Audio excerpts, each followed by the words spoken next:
Hello everyone. आप सभी लोगों का मेरे यूट्यूब चैनल गुरुजी 123 पर बहुत बहुत स्वागत है।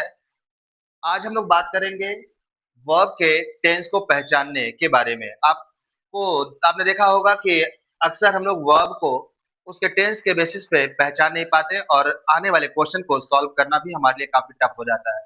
तो आज फ्रेंड्स हम लोग बात करेंगे आने वाले अलग अलग टाइप के वर्ब को उसके टेंस के साथ पहचानने के बारे में। चलिए आते हैं, हम लोग आज ये देखेंगे कि कौन कौन से वर्ब प्रेजेंट टेंस के होंगे और कौन कौन से वर्ब पास्ट टेंस के होंगे। इनका एक ब्रॉड यूज भी है आगे चल करके, जिस पे हम लोग बात नेक्स्ट वीडियो में करेंगे, लेकिन आज बात करेंगे सिर्फ हम लोग वर्ब के टेंस को पहचानने की। फ्रेंड्स आइए समझने के लिए चलते हैं, इस बात को जानने के लिए कि कौन कौन से वर्ब प्रेजेंट टेंस में यूज होते हैं और कौन कौन से पास्ट टेंस में यूज होते हैं। चलिए देखा जाए।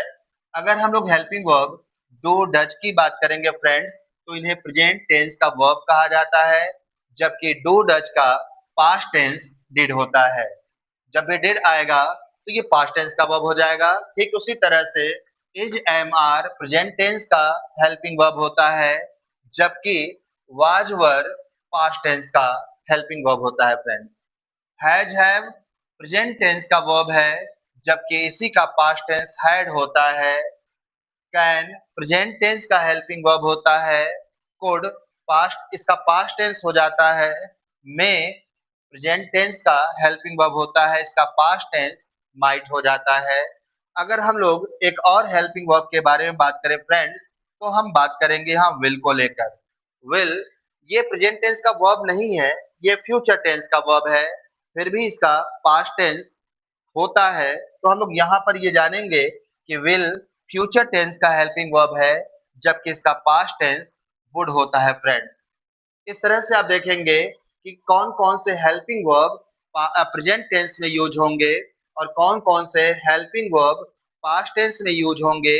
इस वीडियो से इस चीज को क्लियर किया जा सकता है। इसके अलावा जब हम मेन वर्ब की बात करते हैं फ्रेंड्स, तो वहां भी हमें वर्ब का प्रेजेंट और पास्ट की इंफॉर्मेशन होनी चाहिए, क्योंकि आपके एग्जाम में ऐसे कई क्वेश्चन आएंगे या स्पोकन पॉइंट ऑफ व्यू हमें वर्ब को उसके टेंस के बेसिस पे समझने की जरूरत होती है। तो यहाँ पर हम लोग एक और चीज सीखने वाले हैं फ्रेंड्स, और वो है कि अगर मेन वर्ब आता है तो हम कैसे पता करेंगे कि आने वाला मेन वर्ब प्रेजेंट टेंस में लिखा गया है या पास्ट टेंस में। तो बड़ा सिंपल सा कॉन्सेप्ट है फ्रेंड्स। हम लोग अगर बात करेंगे मेन वर्ब के फर्स्ट फॉर्म की या फिर मेन वर्ब का एस या ईएस फॉर्म की, तो जब भी हम बात करते हैं मेन वर्ब के फर्स्ट फॉर्म या मेन वर्ब के एस या ईएस फॉर्म की फ्रेंड्स, तो इन्हें हम लोग बोलते हैं प्रेजेंट टेंस का वर्ब। लेकिन जब हम बात करेंगे मेन वर्ब के सेकेंड फॉर्म की, सेकेंड फॉर्म फ्रेंड्स, जब हम लोग मेन वर्ब के सेकेंड फॉर्म की बात करते हैं, तो मेन वर्ब का सेकेंड फॉर्म पास्ट टेंस का वर्ब कहलाता है। अगर हम एक एग्जांपल की बात करें, तो अगर हम यहाँ पे वेंट लिख रहे हैं या फिर रोट लिखा जाए, तो आपको ये पता है फ्रेंड्स कि वेंट और रोट ये मेन वर्ब का सेकेंड फॉर्म होता है, इसलिए हम इन्हें पास्ट टेंस का वर्ब कहेंगे।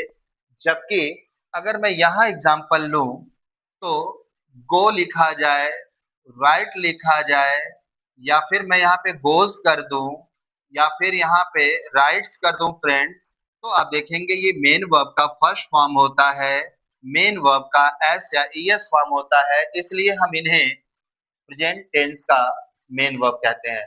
इस तरह से इस वीडियो के थ्रू हम लोगों ने ये क्लियर किया कि कौन कौन से वर्ब प्रेजेंट टेंस की कैटेगरी में होते हैं और कौन कौन से पास्ट टेंस की कैटेगरी में होते हैं।